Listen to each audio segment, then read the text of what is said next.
Rowdy sheeter ಬಿಕ್ಲು Shiva ಕೊಲೆ ಕೇಸ್ನಲ್ಲಿ ಶಾಸಕರೇ ಆರೋಪಿ.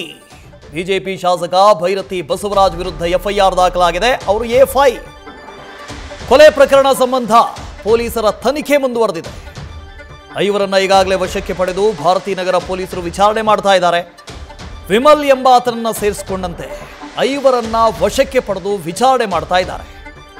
ವಿಡಿಯೋದಲ್ಲಿ ಆವಾಜ್ ಹಾಕಿರೋನು ಪೊಲೀಸರ ವಶದಲ್ಲಿದ್ದಾನೆ. ಕೃತ್ಯಕ್ಕೆ ಬಳಸಿರುವಂತಹ ವಾಹನವನ್ನ ಪೊಲೀಸರು ವಶಕ್ಕೆ ಪಡೆದಿದ್ದಾರೆ.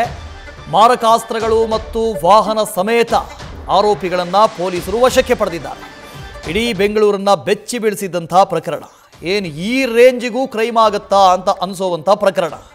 ಆದರೆ ಈ ಪ್ರಕರಣದಲ್ಲಿ ಶಾಸಕರೇ ಆರೋಪಿ. ಎಫ್ಐ ಭೈರತಿ ಬಸವರಾಜ್ ಎಫ್ಐ ಆಗಿದ್ದಾರೆ. ಎಫ್ಐಆರ್ ದಾಖಲಾಗಿದೆ. ಶಾಸಕರ ಹೆಸರಿದೆ. ಹಾಗಾದರೆ ಈ ಕೊಲೆ ಕೇಸ್ಗೂ ಭೈರತಿ ಬಸವರಾಜ್ ಅವರಿಗೂ ಏನು ಸಂಬಂಧ? ಈಗಾಗಲೇ ಪೊಲೀಸರು ತನಿಖೆ ಮುಂದುವರೆಸಿದ್ದಾರೆ. ಬಿಜೆಪಿ ಶಾಸಕ ಭೈರತಿ ಬಸವರಾಜ್ ವಿರುದ್ಧವೇ ಆರೋಪ ಕೇಳಿ ಬಂದಿದೆ. ಎಫ್ಐಆರ್ ಕೂಡ ಆಗಿದೆ. ಎಫ್ಐ ಅಂತ ನಮೂದು ಮಾಡಿದ್ದಾರೆ. ಕೊಲೆ ಪ್ರಕರಣಕ್ಕೆ ಸಂಬಂಧಪಟ್ಟ ಹಾಗೆ ಪೊಲೀಸರು ತನಿಖೆಯನ್ನು ಮುಂದುವರೆಸಿದ್ದಾರೆ. ಹಾಗಾದರೆ ಈ ಕೊಲೆಗೂ ಶಾಸಕರಿಗೂ ಏನು ಸಂಬಂಧ? ಪ್ರಜ್ವಲ್ ಇದರ ಬಗ್ಗೆ ಡೀಟೇಲ್ಸ್ ಅನ್ನು ಕೊಡ್ತಾ ಹೋಗ್ತಾರೆ. ಲೈವ್ನಲ್ಲಿ ಜಾಯ್ನ್ ಆಗ್ತಾ ಇದ್ದಾರೆ. ಪ್ರಜ್ವಲ್, ಈ ಕೊಲೆ ಕೇಸ್ಗೂ ಶಾಸಕರಿಗೂ ಸಂಬಂಧ ಇದೆ ಅಂತ ಹೇಳಲಾಗ್ತಾ ಇದೆ. ಎಫ್ಐಆರ್ ದಾಖಲಾಗಿದೆ. ಎಫ್ಐ ಅಂತ ನಮೂದು ಮಾಡಿದ್ದಾರೆ. ಕೊಲೆ ಕೇಸ್ನಲ್ಲಿ ಶಾಸಕರ ಪಾತ್ರ ಏನು ಅಂತ?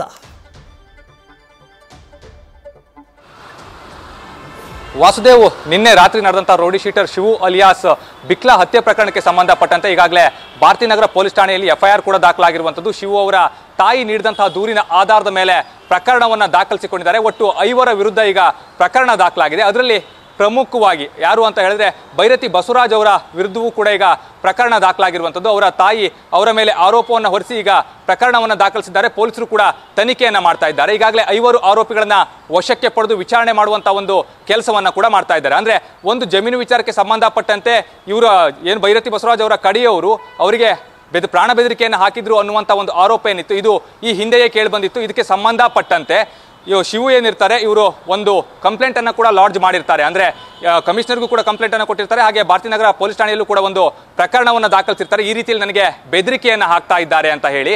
ಅನಂತರದಲ್ಲಿ ಆ ವಿಚಾರ ಸ್ವಲ್ಪ ಮಟ್ಟಿಗೆ ತಣ್ಣಗಾಗಿರುತ್ತೆ. ಅಂದ್ರೆ GPA ನಮಗೆ ಮಾಡ್ಕೊಡ್ಬೇಕು ಅಂತ ಹೇಳಿ ಜಗದೀಶ್ ಹಾಗೆ ಕಿರಣ್ ವಿಮಲ್ ಏನಿರ್ತಾರೆ ಅವರು ಯಾವಾಗಲೂ ಕೂಡ ಬೆದರಿಸುವಂತ ಒಂದು ಕೆಲಸವನ್ನ ಮಾಡ್ತಾ ಇರ್ತಾರೆ. ನಿನ್ನೆ ದಿನ ಸಂಜೆ ಏನಾಗುತ್ತೆ ಅಂತ ಹೇಳಿದ್ರೆ 8 ಗಂಟೆ ಸುಮಾರಿಗೆ ಶಿವು ಏನಿರ್ತಾನೆ ಆತ ಕೆಳಗಡೆ ಬರ್ತಾನೆ. ಕೆಳಗಡೆ ಬಂದಂತಹ ವೇಳೆಯಲ್ಲಿ ಇವರು 4 ರಿಂದ 5 ಜನ ಬಂದಿರ್ತಾರೆ. ಕಾರ್ನಲ್ಲಿ ಬಂದು ಈತನನ್ನ ಹತ್ಯೆ ಮಾಡಿ ಹೋಗಿದ್ದಾರೆ ಅನ್ನುವಂಥದ್ದೇನಿದೆ ಅದು ಗೊತ್ತಾಗ್ತಾ ಇರುವಂಥದ್ದು. ಸದ್ಯ ಪೊಲೀಸರು ಕೂಡ CCTVಯನ್ನ ಪರಿಶೀಲನೆ ಮಾಡ್ತಾ ಇದ್ದಾರೆ. ಈಗಾಗಲೇ ವಶಕ್ಕೆ ಪಡೆದು ವಿಚಾರಣೆ ಮಾಡ್ತಾ ಇರುವಂತಹ ಆರೋಪಿಗಳಿಂದಲೂ ಕೂಡ ಸಂಪೂರ್ಣವಾದಂತಹ ಒಂದು ಮಾಹಿತಿಯನ್ನು ಕಲೆ ಹಾಕ್ತಾ ಇದ್ದಾರೆ. ಇಲ್ಲಿ ನೀವು ಮಾತ್ರ ಅಲ್ಲದೆ ಬೇರೆ ಯಾರಾದರೂ ಈ ಒಂದು ಕೊಲೆ ಕೇಸ್ನಲ್ಲಿ ಭಾಗಿಯಾಗಿದ್ದಾರಾ ಅನ್ನೋದ್ರ ಬಗ್ಗೆ ಮಾಹಿತಿಯನ್ನು ಕಲೆ ಹಾಕ್ತಾ ಇದ್ದಾರೆ. ಯಾಕೆ ಅಂತ ಹೇಳಿದ್ರೆ ಇಲ್ಲಿ ಶಾಸಕರ ಹೆಸರು ಅಂದ್ರೆ ಭೈರತಿ ಬಸವರಾಜ್ ಅವರ ಹೆಸರು ಕೇಳಿ ಬರ್ತಾ ಇರೋದ್ರಿಂದಾಗಿ ಅವರಿಗೆ ನೋಟಿಸ್ ಕೊಡಬೇಕು ಅಂತ ಹೇಳಿದ್ರೆ ಪೂರಕವಾದಂತಹ ಸಾಕ್ಷಿಗಳನ್ನ ಕಲೆ ಹಾಕಬೇಕಾಗುತ್ತೆ. ಅವರೊಬ್ರು ಜನಪ್ರತಿನಿಧಿ ಕೂಡ ಹೌದು. ಅಂದ್ರೆ ಸಾಕಷ್ಟು ಜನ ಅವರನ್ನ ಭೇಟಿ ಆಗ್ತಾರೆ. ಹಾಗಾಗಿ ಇವರು ಅವರ ಬೆಂಬಲಿಗರು ಅಂತ ಹೇಳ್ಕೊಳ್ತಾ ಇರುವಂತದ್ದು.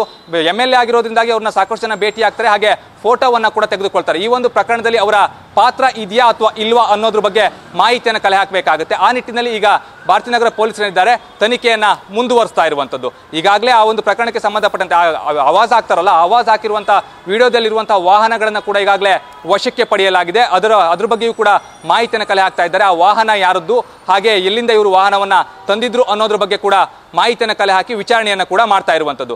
ಈ ಒಂದು ಪ್ರಕರಣದಲ್ಲಿ ಶಾಸಕರಿಗೆ ನೇರ ಸಂಬಂಧ ಇದೆಯಾ ಅಥವಾ ಇಲ್ವಾ ಅನ್ನೋದ್ರ ಬಗ್ಗೆ ತನಿಖೆಯಾದ ನಂತರದಲ್ಲಿ ಗೊತ್ತಾಗುತ್ತೆ. ಆದ್ರೆ FIR ನಲ್ಲಿ ಎಫ್ಐ ಆರೋಪಿ ಆಗಿರೋದ್ರಿಂದಾಗಿ ಅವರಿಗೂ ಕೂಡ ನೋಟಿಸ್ ಅನ್ನ ಕೊಡ್ಲಿಕ್ಕೆ ಸಿದ್ಧತೆಯನ್ನ ಮಾಡ್ಕೊಳ್ತಾರೆ. ಹಾಗೆ ನೋಟಿಸ್ ಅನ್ನ ಕೊಡ್ತಾರೆ. ನೋಟಿಸ್ ಕೊಟ್ಟು ವಿಚಾರಣೆಗೆ ಕರೆಯುವಂತ ಒಂದು ಸಾಧ್ಯತೆ ಏನಿದೆ ಇದು ಬಹಳ ದಟ್ಟವಾಗಿದೆ ಅಂತಾನೆ ಹೇಳ್ಬೋದು. ಯಾಕೆ ಅಂತ ಹೇಳಿದ್ರೆ ಅವರ ತಾಯಿ ನೇರವಾಗಿ ಆರೋಪವನ್ನ ಕೂಡ ಮಾಡ್ತಾ ಇರುವಂತದ್ದು. ಈ ಹಿಂದೆ ದಾಖಲಾಗಿದ್ದಂತಹ ದೂರುಗಳನ್ನ ಕೂಡ ಆಧರಿಸಿ ಅವರಿಗೆ ನೋಟಿಸ್ ಅನ್ನ ಕೊಡುವಂತ ಒಂದು ಕೆಲಸವನ್ನ ಪೊಲೀಸರು ಮಾಡಬೇಕಾಗುತ್ತೆ.